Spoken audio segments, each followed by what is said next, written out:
Hi, I'm Greg. Welcome to Affect Studio. This is part 2 of my speaker cabs video demonstrating the importance of the cabs. This one is particularly important for users of the Quad Cortex or the Kemper. I'm going to demonstrate, I'll let you hear how the tone of our speakers change as they get driven harder, and this affects, some of our captures and profiles. And on top of that, I'm going to compare the full amp captures and profiles to the amp only versions with using the inbuilt speaker impulse responses that are in both units. Let's hear how the speaker changes tone depending on how hard it's been driven.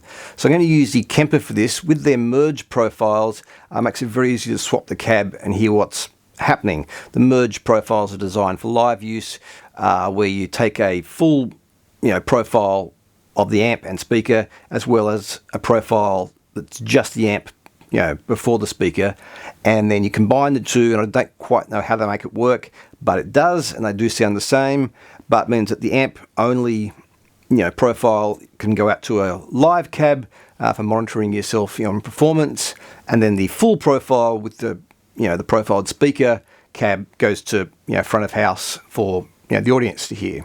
They make it very easy to swap the cabs to hear the difference. So this is my AC30 on the top boost channel, full volume.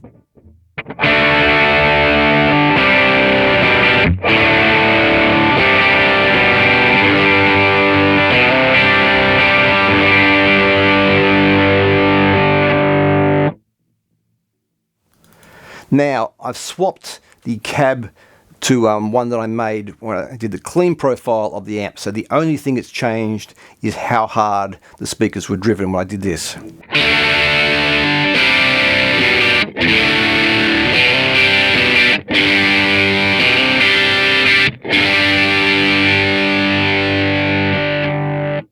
Very different. Now let's go and use one of their internal impulse responses. This is their greenback with a Royer 121, which is one of the mics I'd use making my profiles.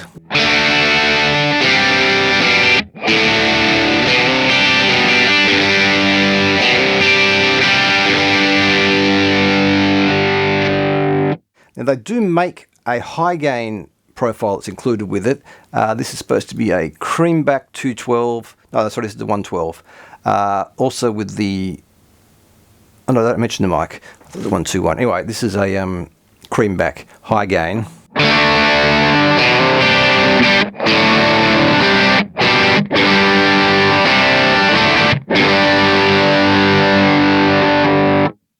So that's not as bright and in your face as the other two, but here's the original again.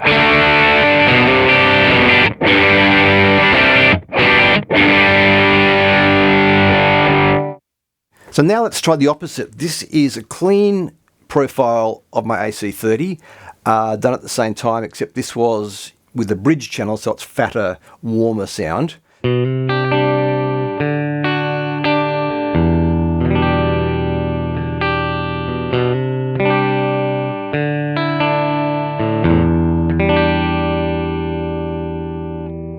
And now let's hear the cab from the full volume profile, hear what that did.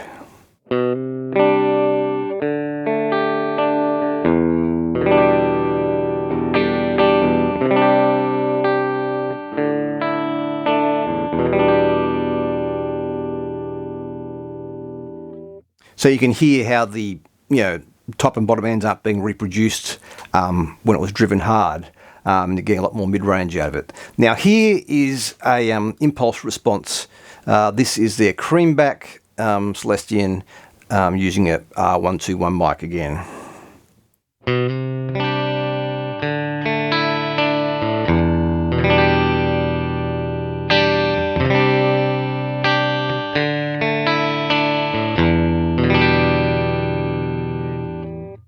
And then back to the original for reference.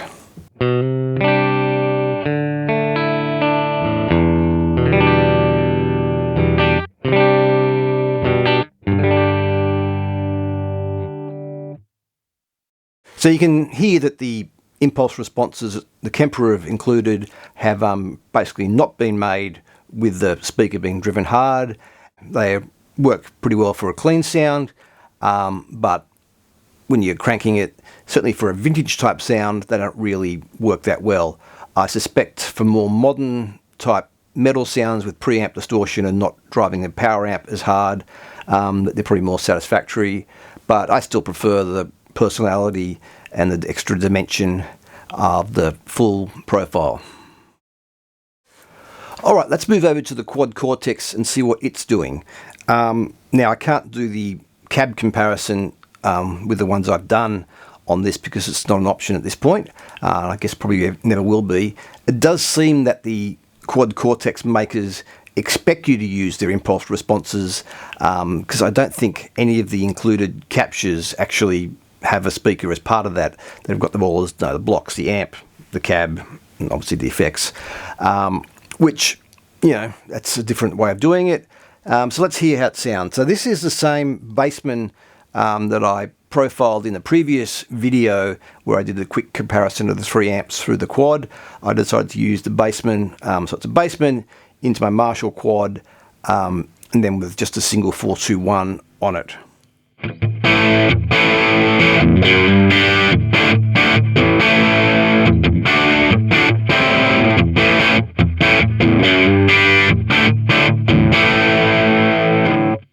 So then I found a quad, the specs were basically pretty close, and I used their 421 mic only. I muted the other side of it, so it's, yeah, as close as I can get to, you know, what I started with.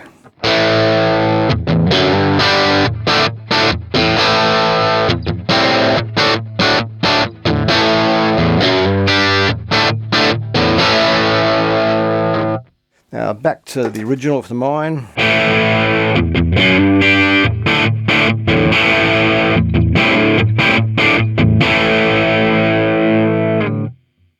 So straight off, I got to say that's closer to the real quad. Like, it's not, doesn't have that sort of, you know, scooped mid, high and low end thing that the Kemper was doing with the high gain sounds, but still not exactly the same. And I played with their mic position stuff and the distance to try to get it to sound as close as I could, and you know, that's the best I could do with that one. So now let's go over to my Plexi style head. Same quad as before, except this time I used their 421 and the Royer R121 mics, as they're the mics that I had also used. So it's as close as we can get to an, you know, apples to apples comparison. This was the, you know, the head on full, and this is what we've got.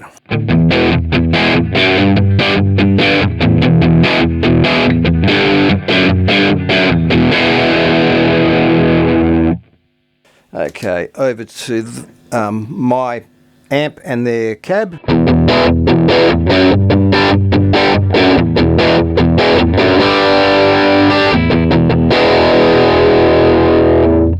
Okay, back to mine.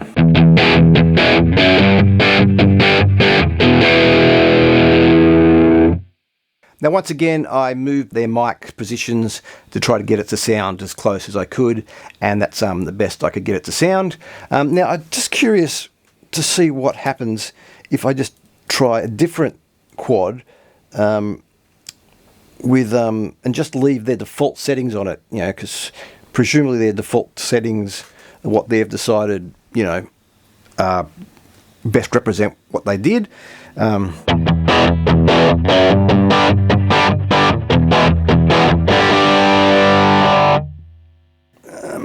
Back to mine.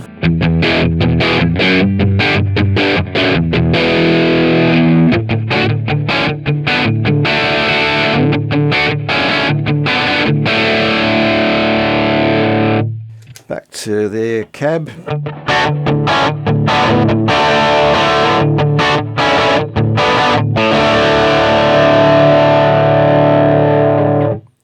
Yeah, so I don't like it any better. Both of them are usable, but I definitely prefer the real thing. Now, let's do the reverse like we did with the other one in the Kemper with the Vox. So this is the Plexi still on a clean capture that I made.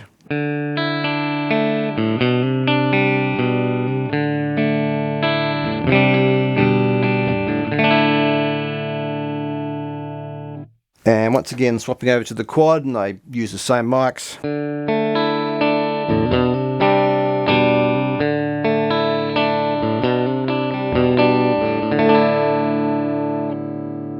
Back to the original.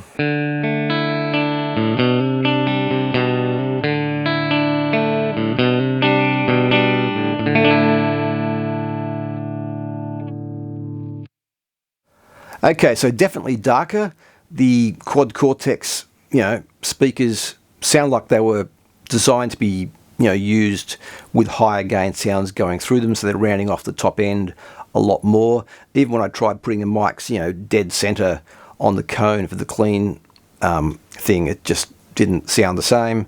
It was still dull. Now, Kemper, on the other hand, seemed to make everything brighter, and they're probably more natural sounding for a clean sound, but yeah, for distorted sounds, I can't imagine using those at all.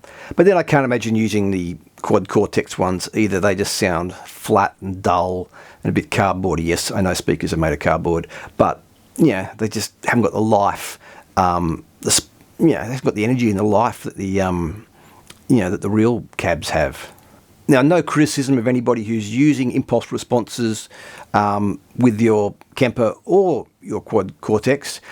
Now, with the live use, the Quad Cortex is basically set up so you almost have to use their impulse responses. The only way around that would be to have a full amp capture going to front of house, and then an amp only capture going off to your monitoring cab. And then that would mean that if you had to make an adjustment on the amp, say you wanted more treble, whatever, you'd have to go and adjust both, amps. And if I had to use the Quad Cortex Live, that's what I would do. Anyway, hopefully this has given you, a fair idea of the importance of the cab, and also just to be aware that, there's different speaker sounds depending on how hard they were driven when they were captured in the first place.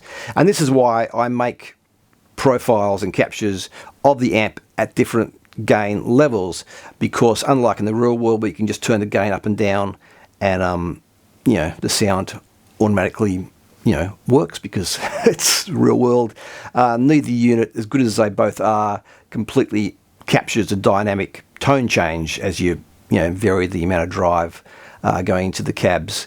So I set it up so I got a clean sound and then a bit more dirt, etc., so that it sounds natural. So anyway, thanks for watching, and please like and subscribe, and hopefully I'll see you again soon.